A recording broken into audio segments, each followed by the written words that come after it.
Hi, I'm Shannon Peerless and I'm Head of PR at 10 Yetis. And I'm Andy Barr and I'm Managing Director of 10 Yetis. So myth number one, Shannon, I think you always need a press release for outreach. Well, Andy Barr, that is not true, actually. I think it's really refreshing when people don't use a press release.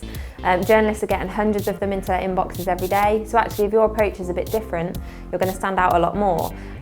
So even just a brief email kind of summarising what the story that you're pitching is, if you've got some really interesting content like video or images, just think about a different way to kind of put that across rather than just writing it up into a boring press release. It's not to say that we don't use press releases, because we do, but you know, there are those stories where you don't need to.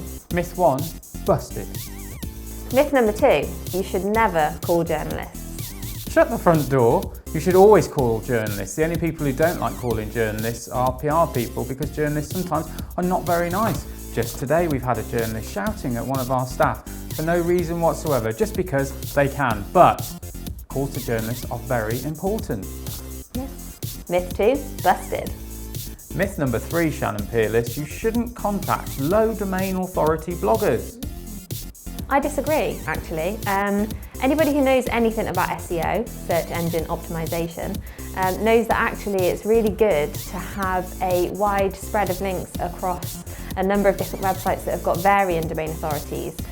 So actually, it doesn't really matter if the blogger doesn't have a very high DA, perhaps it's only got a score out of 20, they're still worth going after.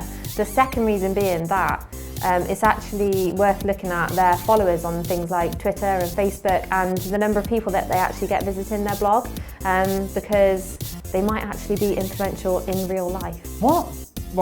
Like in the real world? Yeah. Is there an emoji for that? I'd probably. Mind. Myth three, busted.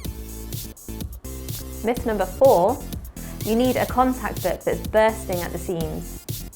That's absolute rubbish. No, you don't. Wow. You just need to have a really strong angle. Journalists, they don't really care if they speak to you week in, week out, or not at all. If you've got a strong angle, they don't give a fudge. They'll run the story anyway. Myth number four, busted. Myth number five, in order for a good title to run it, surely it needs to be an exclusive. Definitely not, actually. If your story is good enough and the content that you've got is good enough, I would argue that journalists won't mind if they don't have it exclusively. It does help sometimes, like if you're targeting a Sunday paper, you know, they're not going to want to run it if it's already appeared in all the other papers throughout the week or online everywhere. But it doesn't have to be an exclusive. I always think if the story's good enough, it's going to get coverage. Myth number five, Shannon, busted. Myth number six, the outreach process can obviously be automated. Let me stop you right there. SEO people, I blame SEO people for this. They think you can press a button and it'll take some data from one piece of software, add it to another, create a tailored message, and they just sit there, put their feet up and vape.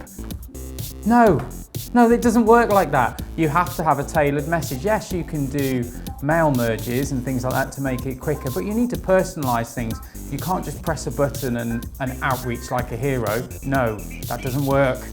Myth number six, busted. Myth number seven, if you build it, they will come. No, nothing goes viral anymore, stupid.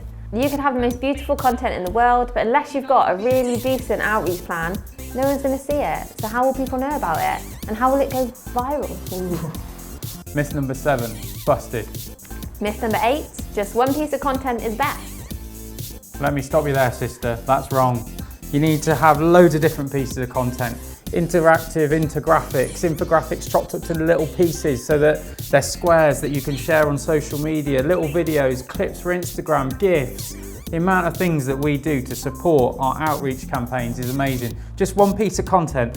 Is it 1980? So that's myth number eight busted, I guess. Myth number nine, if you haven't got a link in a piece of coverage at the start, you ain't never gonna get one. Nope. Not true. If you don't have a link in your online pieces of coverage to start with, you can actually ask the question and see if the online team will add one in for you. We've had really good success with this in the past, but I will advise on this one that if you don't have a really good relationship with the journalist there, sometimes it's best not to ask. So you need to use your own better judgment really, because we have had pieces of coverage taken down in the past just because the journalist got annoyed that we asked. Myth 9, busted. And finally, myth number 10, you can only go to the media and influencers in the country that your client operates in. That's so wrong, it hurts. You can go to influencers of media from outside of the country that you're operating in just to try and get a wider mix. Only last month we got 65 extra high domain authority links from Indian and American press, really good news sites, because we'd gone to the free wires that were available, the national wires like we have Press Association in the UK. So no, don't just limit yourself to the UK, spread your message wide and far.